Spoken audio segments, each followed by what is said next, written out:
Most of us live fairly routine lives with just the usual humdrum where nothing out of the ordinary ever happens, except for the occasional drama, and then everything goes back to normal. However, for some people, the reality is shaken when something appears out of the ordinary, something they're not meant to experience or see, and has them questioning everything they have ever believed in. The following 5 stories happened to people whose lives were never the same after their encounters with the unknown.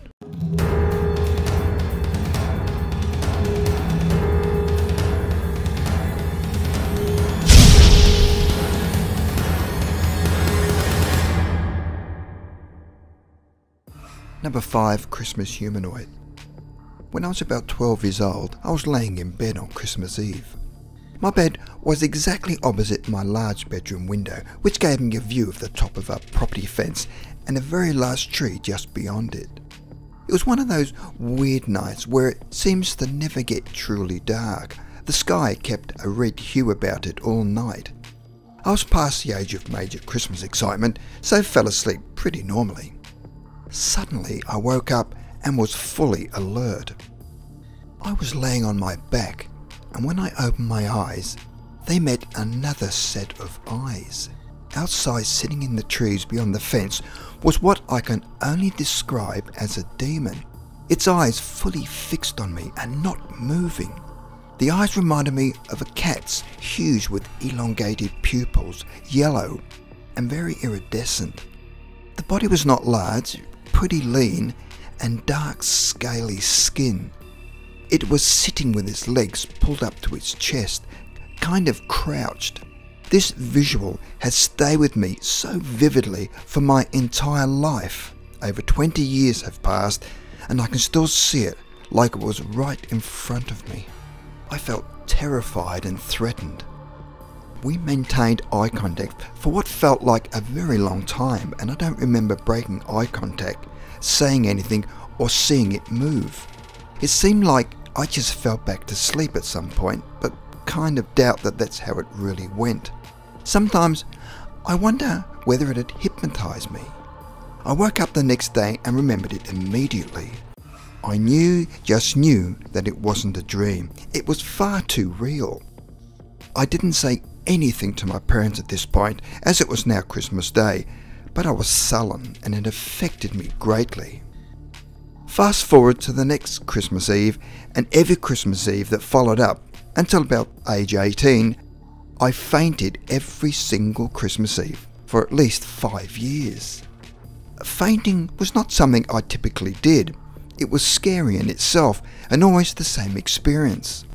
I would feel the aura and would try to run away from it, but I fainted and heard symphony music and experienced a coma state where I could hear the people around me trying to help but couldn't react. Eventually I couldn't keep this secret anymore. I was smart enough to make the connection that I saw this demon, and since then I've fainted on the anniversary of it. I told my parents what I'd seen years ago, expecting them to say I was silly, crazy, dreaming.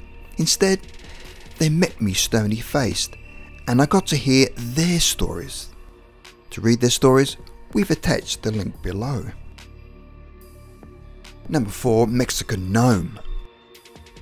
I don't remember the story completely, but my grandpa once told us a tale about an experience he had whilst living on a small ranch in Mexico. He was with his older brother.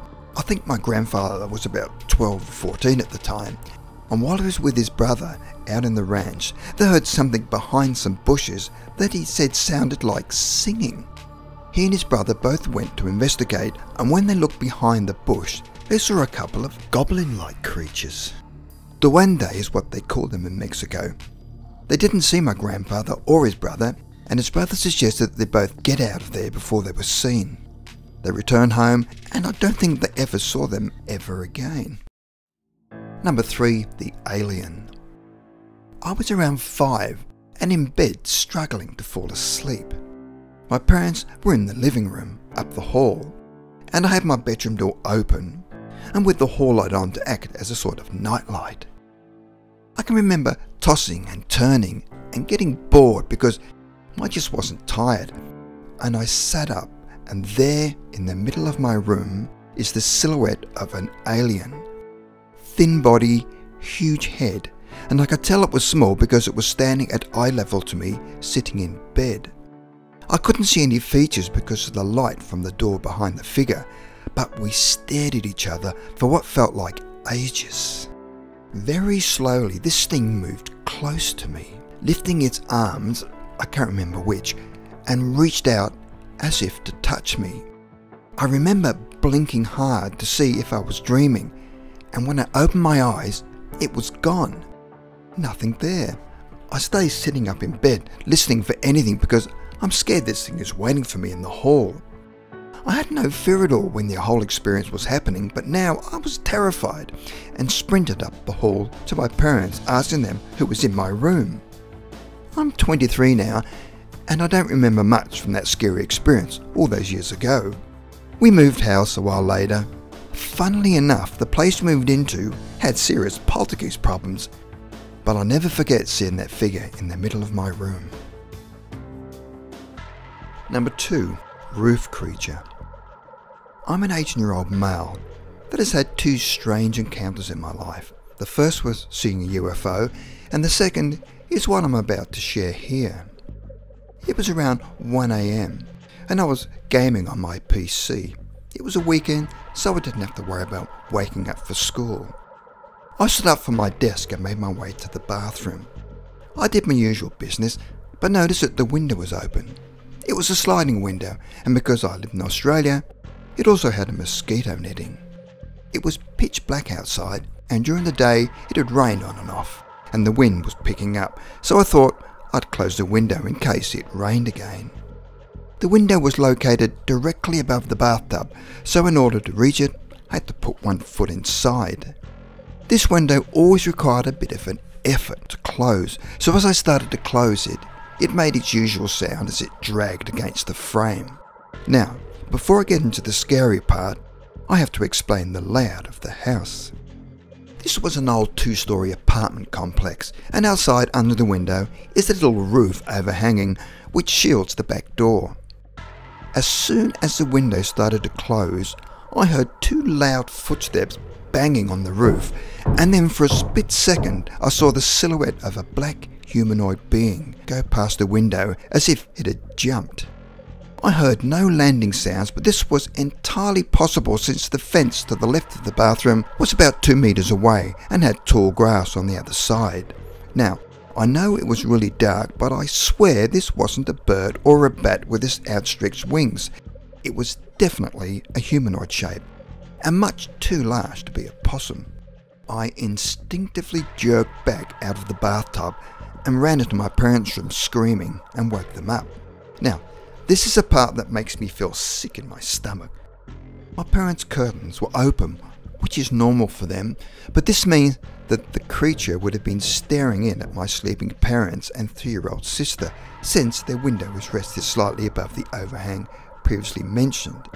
I don't know how I managed to sleep that night, and if this was truly an alien, then it was only a meter away from me through a wall and a window. Number 1. 3 humanoids.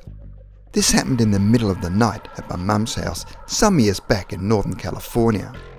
I was asleep on the floor in the living room. Next to the living room is a room that can be seen through 2 large windows and French doors. We call it the middle room. Next to that was my mum and stepdad's bedroom. The light in the middle room was left on, partly dimmed at night.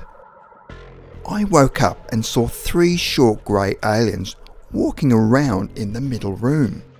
They were about 5 feet tall, had long skinny arms. The arms stood out to me the most because of how thin they were, with no muscle tone, like you would see in a human.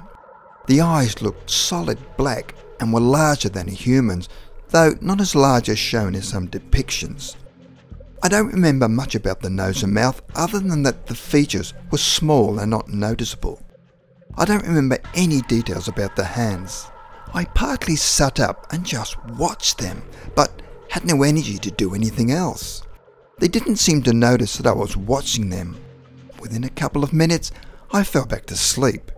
I'm guessing that they had somehow transmitted something to keep everyone asleep, but sometimes it doesn't always work 100%. Here's the kicker. In the morning, my mum walked in and said the aliens were there the night before. I then told her that I saw them too and asked how many there were and what they looked like. Her description matched what I had seen. She's had other alien encounters, but this was the only time there was a witness. Me.